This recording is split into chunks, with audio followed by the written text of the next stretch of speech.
got to rewatch the game, get into the film. What stood out to you? Just kidding. You don't have to go. Transition defense. Yeah, I think on paper, I think they had him for 20. We had him for 30. We gave her 5 coast-to-coast drives. That's where LeBron was most effective. And that wasn't no turnovers. We only had 12 turnovers, but off of rebounds, after made shots, just not getting back, not stopping the ball, not loading to the ball. Our half-court defense is pretty good. It can be better, but our transition defense is not where it needed to be. And the second thing that stood out was the rebounding. Far too much ball watching for us. Austin Reeves had 4 boards. Hachimura and Reddish had 2 each. We have a bad habit right now when the shot is taken. We are watching the flight of the ball instead of finding a body and hitting someone and then pursuing. And we addressed and worked on both those things today. Coach, we've talked about this before, but when you're running a switching scheme defensively, how much pressure does that put on the rebounding specifically, especially when your center is out on the perimeter?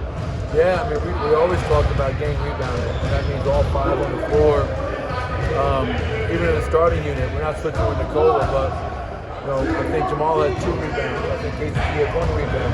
We need all 5 on the glass. And second unit, when we are doing a lot more switching, to your point, we have to make sure that all 5 are active and rebounding and not leaking out. I think Reggie had 3, Christian had 3.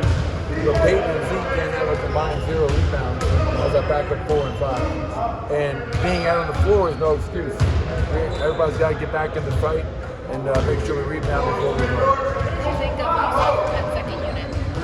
What's that? What did you think of what you saw from the second unit? Yeah, I thought you saw some positives and you saw some areas where we have to be better. I thought the first stint in the first half, Katie, was they did a pretty good job. Closed the first half strong, did a good job in that second quarter. I felt in that fourth quarter, I don't think we were as organized as we should be.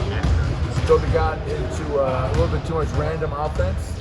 And then defensively, because we are undersized, that team's got to have a great fly-around mentality, gang rebound, and get out and run, and play with an attack aggressive mindset. So some good things, and I think the more they play together, we're going to continue to get better and create that on-court chemistry. What's the most important thing you guys can do against Desmond Bane? It seems like he's got more opportunity without John out there.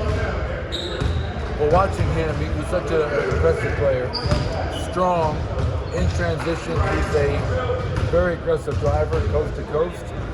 If you don't pick him up high, he's going to shoot the pull-up 3 from literally like 40 feet. He's got deep range. They run catch and shoot plays for him, so you got to make sure you're taking away his airspace and limit his separation. And if you want to guard any good player in this league, you got to make him feel you. Most important, you got to be aggressive, be physical, make him feel you, and limit his separation. But it definitely starts in transition. That fly-around mentality that you just talked about, is that what made you want to go with Peyton, with that group, with that second unit group? Because you had a lot of options of guys you could go to there. I did. And I met with Peyton the other day, and I told him that I felt that he came into this season assuming he was going to get back in minutes. And I said, don't ever assume anything. You got to earn what you get. He has tremendous potential. He's got upside. He can do things a lot of guys on our team can't do because of his natural, God-given abilities. But I don't want him skipping steps. I'm going to be really hard on Peyton Watson because if he's going to be the player that we all need him to be, I have to make sure I'm demanding greatness from him every single day. So I told him, I'm going to give you those minutes to start the season. Now it's up to you to keep those minutes. And this is not, like I said, it's not Halloween coming up. I'm not handing out king-size candy bars to make everybody happy. Right. He's got to earn those minutes. But length, athleticism, activity, he might get beat on a play, but he has the ability to get back into a play. He had a great block in the paint against D'Angelo Russell the other night. So I want Peyton Watson to be a great player. I really do. And we have to make sure he's doing what he needs to do every single day. How do you feel he's responding to that tough love? I think he's doing a great job. I think he appreciates it. I think he knows that if I'm not doing that, that means I've given up on him or I really don't care about him. And that's never going to be the case. I mean, he's a young player. Barely played at UCLA. Barely played last year. When he did get a chance to play last year, he showed signs of wow. And I want those signs of wow to be consistent every single night. And to do that, you have to play hard. I didn't talk to him once about his field goal percentage, his three-point percentage, his free throw percentage. I talked to him about having 0 defensive rebounds in 32 minutes at the Clippers. I've talked to him about having 6 UBs in one game where he's not sprinting back in transition. Control the controllables, work your butt off, and if he does those things, he has all the ability, all the potential in the world to be a guy that can help us win a lot of games. Speaking of flying around, Mike was all over the place against the Lakers. What does it say just to A, his determination for all he's been through to get to a point where he's able to do as much as he is physically, but B, just how hard he's worked to become a more all-around? Well, I give him credit because he's fully bought into being a guy that knows he has to help us on both ends. We talk all the time. He's not a specialist. He's not just a shooter. He didn't shoot the ball well against the Lakers. He had 12 rebounds. He had a big defensive stop in the fourth quarter just by using his length. And there were countless examples last year where both offensively and defensively, he's matured and he's shown that he's willing to do what it takes to sacrifice for the betterment of the team. And that's what all of our guys do. And Michael's going to do that again this year.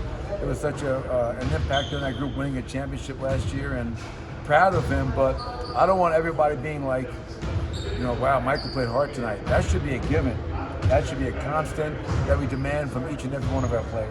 Do you think there's anything that's clicked for him a little bit defensively, really even since the start of the playoffs?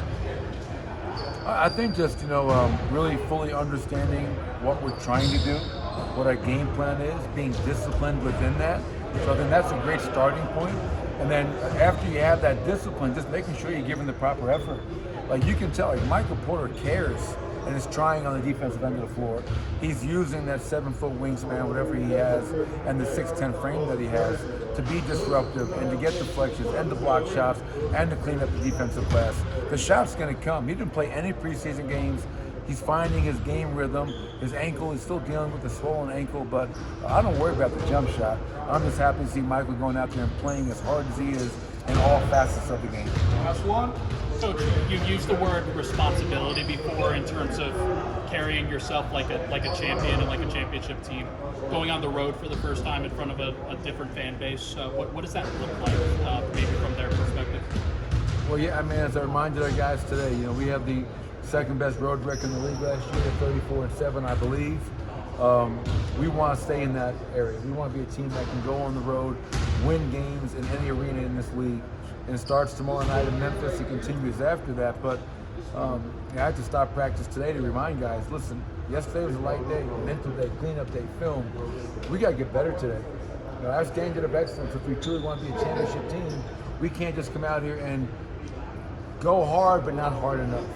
Be serious but not be serious enough. Be responsible but not be responsible enough. And once I called them out, they definitely picked it up and understood, how we have to operate every single day.